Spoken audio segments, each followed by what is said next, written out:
దైవ మర్మములు. సహోదరుడు భక్తి సింగ్ గారి అనుభవంలో దేవుడు ఆయనకు బయలుపరిచిన దైవ మర్మములు.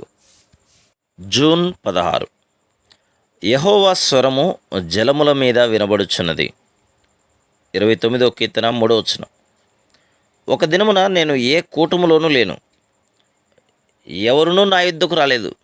కానీ నేను నా గదిలో నుండగా దేవుడు నాతో మాట్లాడుటను వింటిని.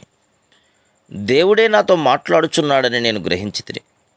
ఆయన నా జీవితమును 50 సంవత్సరముల క్రిందట మార్చెను. ఆయన స్వరమును అనుదినము వినగల ధన్యత నేను ఎరుగుదును. ఆయన అనుదినము నా సమస్యలు తీర్చుననియు నా ప్రశ్నలకు జవాబిచ్చుననియు ఆయన మహిమార్థము సాక్ష్యమియ్యగలను. దేవుని గ్రంథమునందు వేరు భాగములను పరిశీలించినప్పుడు ఆయన అనేక మంది స్త్రీ పురుషులతో ఏ విధంగా మాట్లాడినో చూడగలం. మనం ఆయన మార్గమును తెలుసుకొనుటకు దేవుడు పలు విధములైన పరిస్థితులను వాడును.